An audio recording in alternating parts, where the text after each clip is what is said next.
যানজটটাও প্রখর এবং পাশাপাশি মহাসড়কে অতিরিক্ত ভাসমান বাজার রয়েছে। তো সব মিলে ঈদযাত্রাটা কি স্বস্তিদায়ক হবে কিনা এবং পুলিশের পক্ষ থেকে কি ধরনের উদ্যোগ রয়েছে? ধন্যবাদ আপনাদেরকে। আসলে এটা প্রতি বছরই আমাদের ঈদ যাত্রায় ঘরমুখী মানুষের অনেক কষ্ট হয়। আমরা দেখেছি গত বছরও যমুনা ব্রিজের উপরে গাড়ি নষ্ট হওয়ার কারণে 7-8 ঘন্টা প্রত্যেকটি যাত্রীকে অতিরিক্ত সময় গাড়িতে বসে থাকতে হয়েছে। এবার এই ধরনের কোনো অনাকাঙ্ক্ষিত ঘটনা যাতে না ঘটে এই জন্য আমরা ইতিমধ্যে হাইওয়ে পুলিশ, জেলা পুলিশ এবং অন্যান্য সংস্থা, পুলিশের অন্যান্য সংস্থাকে বলা হয়েছে যে ট্রাফিক পুলিশের পাশাপাশি তারা দায়িত্ব পালন করবে এবং সড়কে যাতে অনাকাঙ্ক্ষিত কোনো গাড়ি অতিরিক্ত সময় দাঁড়িয়ে থেকে কোনো ট্রাফিক কনজেশন তৈরি না করে সেই ব্যাপারে আমি নির্দেশনা দিয়েছি পুলিশের কোয়ার্টার থেকে সকল ইউনিটকে।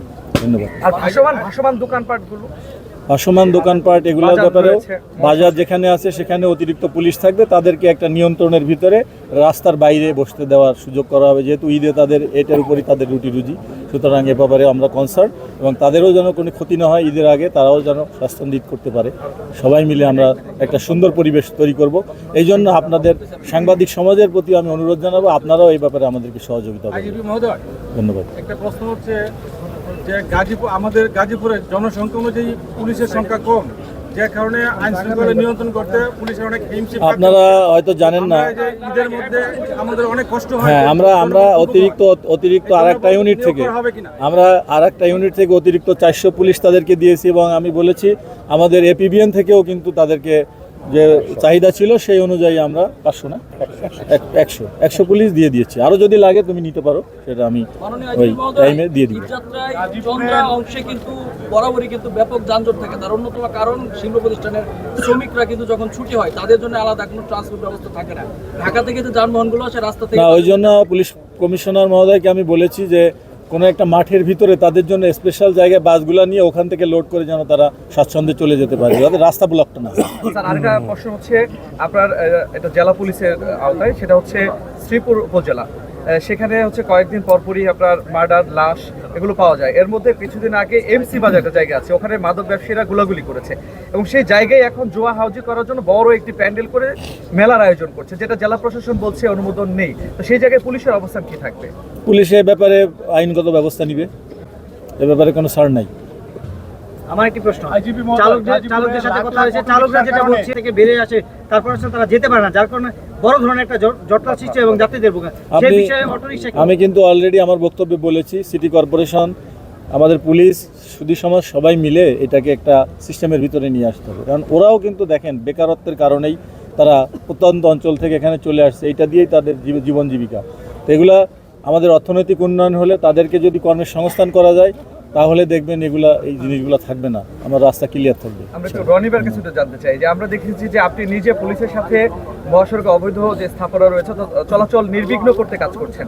তো সেই ক্ষেত্রে পুলিশকে কতটা সহযোগিতা আপনারা করছেন এবং ঈদযাত্রা কতটা স্বস্তিদায়ক হিসাবে আপনি এখানকার সাংসদ হিসেবে উদ্যোগ নিচ্ছেন এবং পুলিশের সংখ্যাটাও কম, সেই জায়গাটা কিভাবে সহযোগিতা করছেন আপনারা? জি, গাজীপুর একটি শিল্পনগরী এবং এখানে আপনারা জানেন যে বিপুল সংখ্যক ভাসমান মানুষ বসবাস করে। আমাদের গাজীপুরের বাংলাদেশের 64 জেলার মানুষই বসবাস করে বলা যায় এবং আমাদের মাননীয় প্রধানমন্ত্রী অত্যন্ত গুরুত্ব দিচ্ছেন এই ব্যাপারটাকে, যেন আমাদের ঈদে ঘরমুখী মানুষ নির্বিঘ্নে নিরাপদে তারা যেন ঘরে ফিরতে পারেন এবং ঈদটা যেন পরিবারের সাথে আনন্দে উদ্দীপনার মাধ্যমে করতে পারেন। এবং আমরা এই সরকারের বয়স আপনারা জানেন যে 1 মাসও হয়নি এখনও, তারপরও আমরা মাঠে নেমেছি, চেষ্টা করছি এবং প্রশাসনের সকলের সাথে সমন্বয় করে কাজ করার চেষ্টা করছি। এখানে যে রাস্তাঘাটে আমাদের অবৈধ দখলগুলো আছে সেটা জানেন যে আমরা গতকালকে অভিযান চালিয়েছি, সেখানে পুলিশ কাজ করছে এবং বিভিন্ন পয়েন্ট থেকে অবৈধ দখলমুক্ত করার জন্য ফুটপাথগুলো এবং রাস্তার দুই পারে যে আপনার যত্রতত্র গাড়ি পার্কিং হয়, তো সেটা যেন আমরা ঢাকা ময়মনসিংহ হাইওয়েটা, এটা আপনারা জানেন যে গেটওয়ে উত্তরবঙ্গের সাথে, সে কারণে এই জায়গাটা ক্লিয়ার করা আমাদের অত্যন্ত প্রয়োজন। এবং এছাড়াও আমাদের যারা এখানে শিল্পনগরী অনেক মিল কারখানা আছেন, আমাদের শ্রমিক ভাই বোনেরা আছেন, তারা এখন বেতন পাচ্ছেন, বেতনটা নিয়ে যেন তারা ঘরে যেতে পারেন নিরাপদে, সেই ব্যবস্থাটা করা, এখানে ছিনতাই যেন না হয় সেজন্য টহল বাড়ানোর জন্য আমি আইজি মহোদয়কেও রিকোয়েস্ট করেছি এবং কমিশনার সাহেবকেও রিকোয়েস্ট করেছি যেন টহলটা বাড়ানো হয় ঢাকা ময়মনসিংহ হাইওয়েতে, যেন আমাদের শ্রমিক ভাই বোনেরা সেই বিরাট মানে বেতনটা নিয়ে যেন তারা পরিবারের সাথে ঈদ করতে পারে এবং কোনো দুর্ঘটনা না হয়। আমাদের এছাড়াও আপনারা যেই সমস্যাগুলো বললেন মাদক সহ অন্যান্য সমস্যা, সেগুলো দীর্ঘমেয়াদী পরিকল্পনা আমরা করছি। কিছু আমরা স্বল্পমেয়াদী প্ল্যানিং নিয়েছি এবং কিছু দীর্ঘমেয়াদী। সেটা আমরা আমাদের মাননীয় প্রধানমন্ত্রী ইতিমধ্যে ঘোষণা করেছেন যে মাদক এবং চাঁদাবাজি ছিনতাইয়ের ব্যাপারে জিরো টলারেন্স, সেই লক্ষ্যে আমরা কাজ করছি ইনশাআল্লাহ। এই যে অল্প সময় এখন পর্যন্ত 1/3 ঢাকা ময়মনসিংহ দখল করে রেখেছে। কিভাবে আসলে সমাধান দিবে? যতদূর সম্ভব আমরা তো চেষ্টা করব, পজিটিভ ওয়েতে চিন্তা করলে আসলে সবাই মিলে যদি আমরা কাজ করি তাহলে এটা সম্ভব। আর আপনারা জানেন, আমি একটা কথা বলতে চাই, এই আপনারা আমাদের পুলিশকে সহযোগিতা করেন, মানে পুলিশ যে জনবিচ্ছিন্ন হয়ে গেছিলো কিছু নেতৃত্বের কারণে, সেটা এখন আমরা রিগেইন করে যাতে আমরা একটা, আপনি দেখেন দোলনা থেকে কবর পর্যন্ত পুলিশ ছাড়া কিন্তু চলবে না।